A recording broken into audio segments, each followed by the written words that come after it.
نصلي على رسوله الكريم أما بعد فأعوذ بالله من الشيطان الرجيم بسم الله الرحمن الرحيم وبشر الذين آمنوا وعملوا الصالحات أن لهم جنات تجري من تحتها الأنهار صدق الله العلي العظيم۔ سورۃ البقرہ آیت نمبر 25 سے آج کا درس شروع ہو رہا ہے۔ اللہ تبارک و تعالی نے ایمان والوں کے لیے خوشخبری بیان فرمائی اور حکم ارشاد فرمایا کہ بشر، خوشخبری دے دیجیے۔ متعدد مقامات پر تبشیر، خوشخبری اس کا ذکر کیا گیا ہے، اور تخویف یعنی ڈرانا اس کا بھی ذکر ساتھ ساتھ ہے۔ چونکہ طبیعت مختلف ہوتی ہے، کچھ لوگ، کچھ طبائع ایسے ہوتے ہیں کہ جو تخویف سے ڈر جاتے ہیں اور ان کی طبیعت سیدھے رستے کی طرف مائل ہو جاتی ہے، اور کچھ ایسے ہوتے ہیں جو خوشخبری کے ساتھ سیدھے رستے پہ جمے رہتے ہیں۔ تو اس لیے تخویف اور تبشیر یہ دونوں چیزیں کہ جہنم سے ڈرایا بھی گیا، اللہ تبارک و تعالیٰ نے اپنے عذاب سے بھی ڈرایا، اور اللہ تبارک و تعالیٰ نے اپنی جنت کی، اپنی رضا کی خوشخبریاں بھی دیں۔ تو یہاں تبشیر ہے، فرمایا وَبَشِّرِ الَّذِينَ آمَنُوا، اور ان لوگوں کو خوشخبری دے دیجئے جو ایمان لائے، وَعَمِلُوا الصَّالِحَاتِ، اور نیک اعمال کیے، أَنَّ لَهُمْ جَنَّاتٍ، بے شک ان کے لیے باغات ہیں، جنتیں ہیں، تجری من تحتها الانہار، کہ جن باغات کے نیچے نہریں بہتی ہیں، کلما رزقوا منها من ثمرۃ، جب بھی اس کے پھلوں میں سے، ان باغات کے پھلوں میں سے انہیں رزق کے طور پر دیا جائے گا، قالوا هذا الذي رزقنا من قبل، تو جنتی یہ کہیں گے کہ یہ تو وہی پھل ہے جو ہمیں پہلے بھی دیا گیا تھا۔ کیوں کہیں گے؟ دو وجہ سے۔ ایک مطلب تو یہ بنتا ہے کہ دنیا میں جیسے ہمیں پھل دیے گئے تھے، یہ دنیا کے پھلوں کے مشابہ ہیں، اسی جیسی ان کی شکلیں ہیں، اسی طرح کے ہیں۔ اور دوسرا مطلب یہ ہے کہ جنت کے پھل جب ایک مرتبہ کھائیں گے، دوسری مرتبہ پھر اسی جیسا پھل پیش کیا جائے گا، تو کہیں گے کہ یہ تو پھر وہی پھل پیش کیا جا رہا ہے، ابھی تو اس پھل کو ہم نے کھایا تھا کچھ دیر پہلے، دوبارہ ہمیں وہی پھل دے دیا گیا۔ تو فرمایا وَأُتُوا بِهِ مُتَشَابِهًا، انہیں ملتا جلتا پھل دیا جائے گا، لیکن جب وہ کھائیں گے اور اس کا ذائقہ بالکل منفرد ہوگا اور پہلے سے اعلیٰ ہوگا، دنیا کے پھلوں سے اعلیٰ ذائقہ، اور پھر ہر پھل جو پہلے کھایا گیا اس کے ذائقے سے بدرجہ ہاں بہتر ذائقہ، تو جتنی مرتبہ کھائیں گے اتنی مرتبہ ذائقے جو ہیں وہ اعلیٰ سے اعلیٰ ہوتے چلے جائیں گے۔ یہ اللہ تبارک و تعالیٰ کا فضل ہوگا خاص طور پر۔ فرمایا کہ پھل تو ملتے جلتے ہیں، شکلیں ملتی جلتی ہیں، لیکن ان کا جو ذائقہ ہے وہ علیحدہ ہے۔ یہ اللہ تبارک و تعالیٰ کا انعام ہے۔ اور فرمایا وَلَهُمْ فِيهَا أَزْوَاجٌ مُطَهَّرَةٌ، ان کے لیے وہاں جنت میں بیویاں ہوں گی، مطہرہ، پاکیزہ، کہ ظاہری اعتبار سے اور اخلاقی اعتبار سے، طبیعت کے اعتبار سے دنیا میں جو ایک عورت کے ساتھ نقائص ہوتے ہیں، ان ہر طرح کی برائیوں سے، نقائص سے، ہر اعتبار سے وہ صاف ستھری پاکیزہ ہوں گی۔ وَهُمْ فِيهَا خَالِدُونَ، اور وہ اس میں جنت میں ہمیشہ ہمیشہ کے لیے رہیں گے۔ حدیث پاک میں آتا ہے کہ جس وقت دوزخی دوزخ میں چلے جائیں گے، جنتی جنت میں چلے جائیں گے، اور پھر موت کو مینڈے کی شکل میں ذبح کر دیا جائے گا، اس وقت جنتی انتہائی خوش ہوں گے کہ اب کسی کو موت نہیں آئے گی، جو جنتی ہیں وہ ہمیشہ جنت میں رہیں گے، اور جو جہنمی ہیں ان کے لیے حسرت اور افسوس اس سے بڑھ کے نہیں ہوگا، کیونکہ ان کو پتہ چل جائے گا کہ اب موت بھی ختم ہو گئی اور ہمیں موت بھی نہیں آئے گی اور ہم جہنم میں رہیں گے۔ اس لیے کہا گیا کہ وَهُمْ فِيهَا خَالِدُونَ، جنتی ہمیشہ جنت میں رہیں گے۔ باغات اور دریا بہہ رہے ہیں، جو جنت کی نہریں جنہیں کہا جا رہا ہے، نہریں وہ در حقیقت بڑے بڑے دریا ہیں۔ فرمایا ان اللہ لا یستحیی ان یضرب مثلا ما بعوضۃ فما فوقها،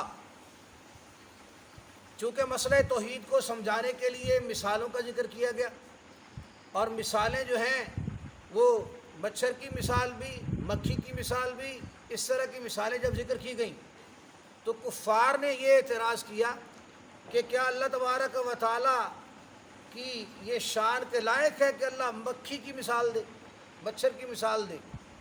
تو سمجھایا یہ گیا کہ اصل دیکھنا یہ ہوتا ہے کہ کس مسئلے کے لیے مثال دی جا رہی ہے، کس چیز کے لیے مثال دی جا رہی ہے، وہ سمجھنے کی ضرورت ہوتی ہے۔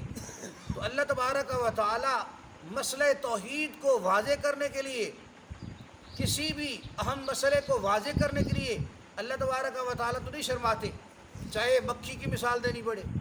فرمایا ان اللہ، یقیناً اللہ تبارک و تعالی لا یستحیی، اس سے نہیں شرماتا، ان یضرب مثلا ما بعوضۃ، کہ وہ کسی مچھر کی مثال بیان فرمائے۔ مچھر کی مثال بیانے سے بھی اللہ پاک نے شرماتا۔ فما فوقها، یا اس سے بھی کم تر، فوق کا معنی تو ہوتا ہے اوپر، تحت کا معنی ہوتا ہے نیچے، تو اس سے بھی اوپر، اوپر کا مطلب کہ اس سے بھی کم ترین، حقیر ہونے میں اوپر، حقیر ہونے میں اوپر، یعنی کوئی مچھر سے بھی حقیر اگر چیز ہو تو اللہ تبارک و تعالیٰ اس کی بھی مثال بیان فرمانے کے لیے نہیں شرمائے گا۔ اللہ پاک نہیں شرماتا، کیونکہ مسئلہ بیان کرنا ہے، اس لیے فرمایا فَأَمَّا الَّذِينَ آمَنُوا، لہذا جو لوگ ایمان لائے، فَيَعْلَمُونَ، وہ یہ جانتے ہیں، أَنَّهُ الْحَقُّ مِن رَبِّهِمْ، کہ یہ ان کے رب کی طرف سے بالکل حق ہے، ٹھیک ٹھیک ہے، سچ ہے۔ کہ اللہ تبارک و تعالیٰ نے جو مثال بیان فرمائی ہے، اس کے ساتھ مسئلہ جو ہے وہ واضح ہوا ہے، ایمان والے اس پہ یقین رکھتے ہیں۔ وَأَمَّا الَّذِينَ كَفَرُوا، اور جو لوگ کافر ہیں، فَيَقُولُونَ، کہتے ہیں، ماذا اراد اللہ بہذا مثلا، کہ اللہ تبارک و تعالیٰ نے اس مثال کے ساتھ کس چیز کا ارادہ کیا ہے۔ یضل بہ کثیرا، فرمایا گمراہ کر دیتا ہے اللہ تبارک و تعالیٰ اس کے ذریعے کثیرا، بہت سارے لوگوں کو، ویہدی بہ کثیرا، اور ہدایت دے دیتا ہے اس کے ذریعے بہت سارے لوگوں کو۔ یعنی جب ایمان والے کسی بھی مثال کو سنتے ہیں، دیکھتے ہیں، پڑھتے ہیں، تو ان کا ایمان بڑھتا ہے، ان کی ہدایت میں ترقی ہوتی ہے، درجات میں ترقی ہوتی ہے۔ اور فرمایا وما یضل بہ الا الفاسقین، اور اللہ تبارک و تعالیٰ صرف گمراہ لوگوں کو ہی، جو فاسق لوگ ہیں، نافرمان لوگ ہیں، انہیں اللہ پاک گمراہ کرتے ہیں۔ گمراہی کن کے لیے؟ نافرمانوں کے لیے۔ الذین ینقضون عہد اللہ من بعد میثاقہ، جو اللہ کے عہد کو توڑ دیتے ہیں اس کو پکا کرنے کے بعد۔ پکا کس وقت کیا گیا؟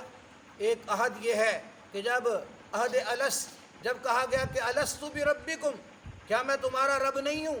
اللہ پاک نے جب ساری روحوں کو جمع کر کے فرمایا تھا تو پھر سب نے اقرار کیا تھا کہ بلا یا اللہ کیوں نہیں، آپ ہی ہمارے رب ہیں۔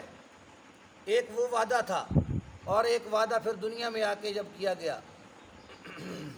تو اصل میں مسلمانوں اور کفار سب کو جو شامل ہے وہ عہد الست ہے، جب روحوں نے وعدہ کیا تھا، تو فرمایا کہ وہ عہد کو توڑ دیتے ہیں اس کو پکا کرنے کے بعد۔ وَيَقْطَعُونَ مَا أَمَرَ اللَّهُ بِهِ أَن يُوصَلَ، اور جس چیز کو اللہ پاک نے ملانے کا حکم دیا اسے کاٹ دیتے ہیں۔ وَيُفْسِدُونَ فِي الْأَرْضِ، اور زمین میں فساد مچاتے ہیں۔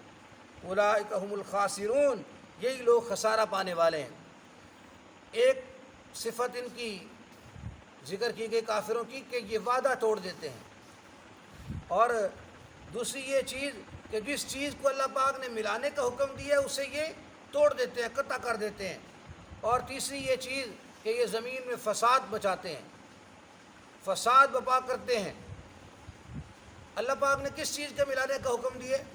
اللہ تبارک و تعالیٰ نے جو حقوق عطا کیے، کچھ کا تعلق حقوق کا جو فرض کیے گئے، حقوق رکھے گئے، کچھ کا تعلق اللہ تبارک و تعالیٰ کے ساتھ ہے، حقوق اللہ، اور کچھ حقوق العباد ہیں۔ حقوق العباد میں اپنے والدین کے حقوق، عزیز و اقارب کے حقوق، صلہ رحمی، یہ ساری چیزیں اس کے اندر شامل ہیں۔ تو جو بندہ ان حقوق کو پامال کرتا ہے، فرمایا کہ یہ وہ ہیں جو ان چیزوں کو کاٹ رہے ہیں جن کو اللہ تبارک و تعالیٰ نے جوڑنے کا حکم دیا، ان چیزوں کو کاٹتے ہیں۔ اس کے بعد فرمایا کیف تکفرون باللہ وکنتم امواتا، تم اللہ تبارک و تعالیٰ کے ساتھ کفر کیسے کر سکتے ہو، کیسے کفر کرتے ہو اللہ تبارک و تعالیٰ کے ساتھ؟ فرمایا اللہ پاک کا انکار کیسے کرتے ہو؟ وکنتم امواتا، حالانکہ تم مردہ تھے، بے جان تھے، بالکل کچھ نہیں تھے۔ فاحیاکم، اللہ پاک نے تمہیں زندگی عطا کی۔ ثم یمیتکم، پھر تمہیں موت دیتا ہے۔ ثم یحییکم، پھر تمہیں زندہ کرے گا۔ ثم الیہ ترجعون، پھر اس کے بعد تم لوٹائے جاؤ گے۔ تو اللہ تبارک و تعالیٰ نے بالکل عدم سے وجود میں لایا اللہ پاک، کہ انسان نہیں تھا، کچھ بھی نہیں تھا، اللہ تبارک و تعالیٰ نے اس کو پیدا فرمایا۔ تو یہ پہلے جو ہے کچھ نہ ہونا، یہ موت ہے، پھر زندگی ملی، اور زندگی کے بعد پھر موت آئے گی، اور موت کے بعد پھر آخری جو زندگی ہے آخرت کی، وہ زندگی اللہ تبارک و تعالیٰ عطا فرمائیں گے۔ اور فرمایا والذی خلق لکم ما فی الارض جمیعا، وہ اللہ وہ ہے جس نے تمہارے لیے پیدا فرمایا زمین میں جو کچھ ہے، سب کچھ اللہ پاک نے پیدا فرمایا۔ ثم استوى الی السماء، پھر مستوی ہوا، استوا الی السماء، آسمان کی طرف اللہ تبارک و تعالیٰ نے ارادہ فرمایا۔ فسواہن سبع سماوات، اور اسے 7 آسمان برابر کر دی۔ وَهُوَ بِكُلِّ شَيْءٍ عَلِيمٌ، اور وہ ہر چیز کا علم رکھنے والا ہے۔ اللہ تبارک و تعالیٰ قرآن و سنت کی صحیح سمجھ نصیب فرمائیں، اور اس پہ عمل کرنے کی توفیق نصیب فرمائیں۔ وآخر دعوانا الحمدللہ۔